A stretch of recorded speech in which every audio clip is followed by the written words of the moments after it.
Hey, what's up guys? This is Zayda here. In this video, I will be teaching you how to cheat in as many competitive matches as you want without being overwatched.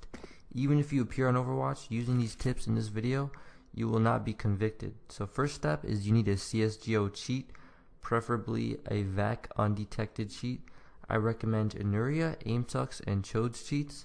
Although I am not sponsored by any of these are recommended because they are undetected and offer a lot of features.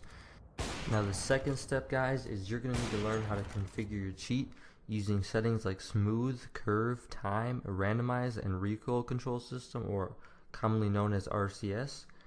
Most cheats are different, so you're going to have to configure yourself, but I'm going to be showing you some general rules that you can use to configure your settings or your config for legit.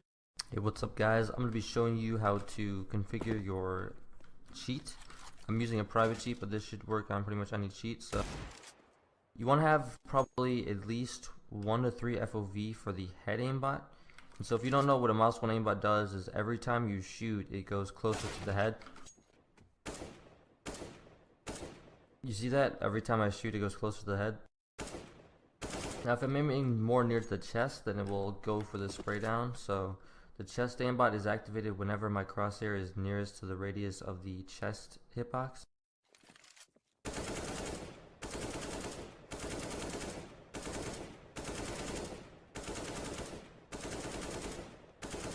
The scout and the op. The scout, you can have a radius aimbot for the head which has silent aim, so it won't look like it's snapping.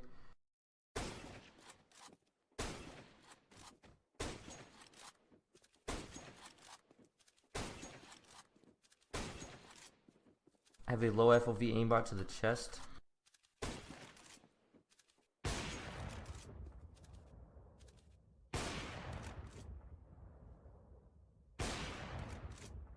Alright, now I'm going to be showing you why fast aim or like fast flicks aren't legit. So you don't want to be having a really high FOV chest aimbot for this reason. You see how hard it is to actually accurately time the chest to chest shot?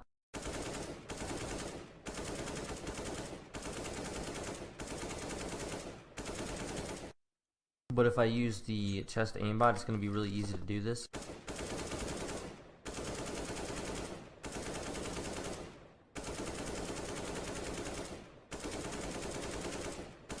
Trigger bots, you want to have a slight delay. This is a really low delay trigger bot.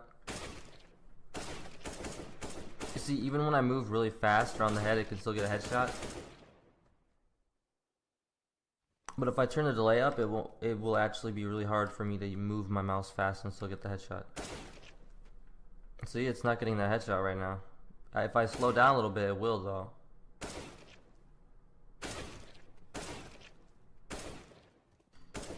So that looks a lot more legit than the other one.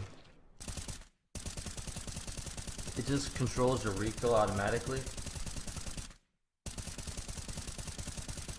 which makes it a lot easier to hit all your shots when spraying. And I can show you what this does. Basically, it only works when I'm aiming at enemies. When I'm not, you see there is it looks like I'm just spraying without recoil control. But when I'm on the enemy, I don't even have to control my recoil when I'm on the enemy. So yeah, now let's get into how to hide your wall hacks. Once you set up your cheat, you're ready to move on to the next step.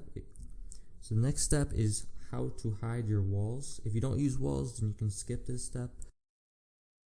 So if you guys want to cheat 3 to 5 or even 10 games a day, you're going to need to know how to hide your walls on Overwatch, which surprisingly isn't that hard. I'm going to be teaching you how to do just that. So the first tip is don't trace your enemy through walls. I know that this is a common sense, but a lot of beginners make this mistake. You have to discipline yourself not to trace or place your crosshair on the enemy through walls, or even sometimes ignore the enemy. So these tips are going to be going from easiest to hardest. Don't get kills through the smoke, especially headshots. The only exception to this is when the smoke pops after. If you're somewhat fishy and you get a kill through smoke, there's a lot higher chance that someone's going to decide to convict you in Overwatch. And you can get a few kills through smoke, but definitely make sure that they look legit.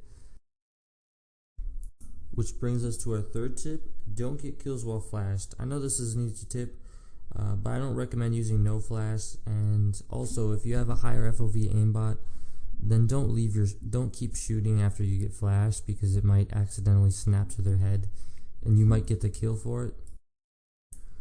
Fourth tip, which is don't overuse dust to double doors kills. If you watch the pros play, you'll know that double door kills are somewhat uncommon.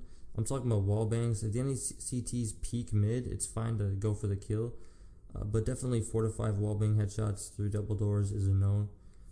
Fifth tip, which is pre-fires. You don't want to be pre-firing only when the enemy is there or behind the corner. If you pre-fire in your playstyle, make sure to pre-fire when there is no enemy. As an aside, do not pre-fire off angles, because legit/pros rarely do, and there's rarely even players playing off angles. An off angle is a non-standard angle, such as playing in the open or away from a corner/edge. And I'll link a clip to Mo so you understand this concept a little bit better. What is this? This kid's a fucking amazing savant. Dude, this guy's fucking pre-fired angles that don't exist. I'm zoomed in at non-existent angles. You don't understand off angles. He's the only person I know that pre-fires off angles. The sixth tip, which is playing from an advantage. You can turn off walls while you're winning.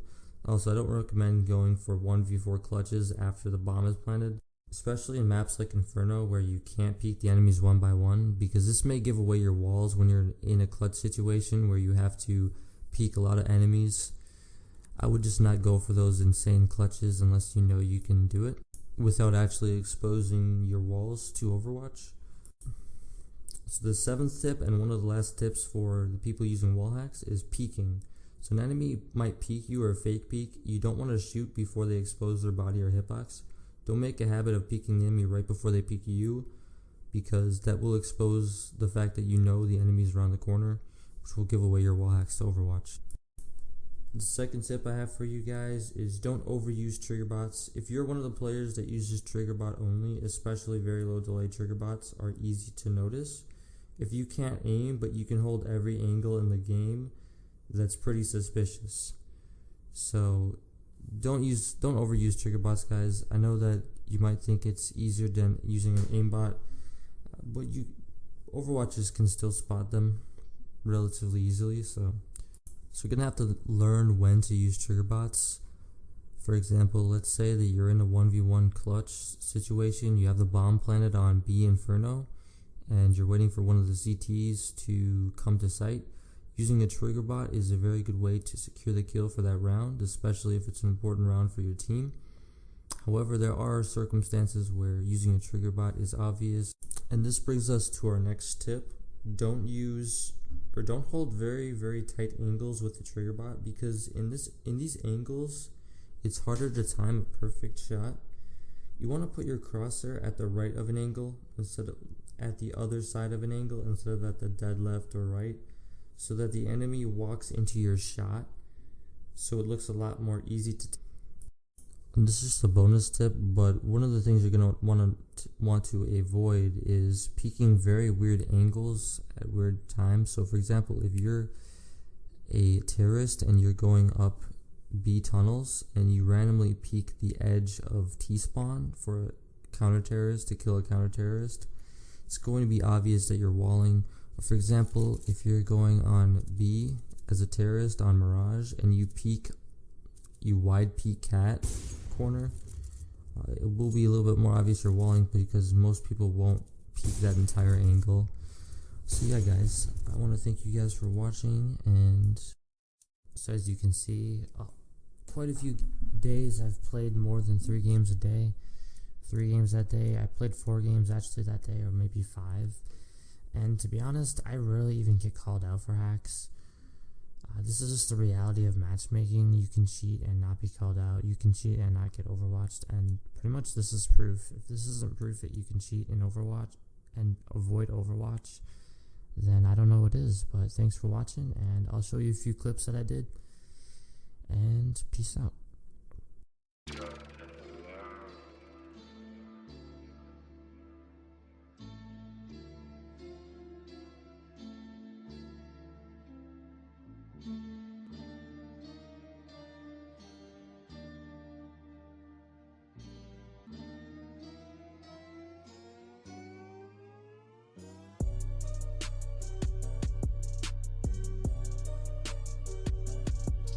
Bye.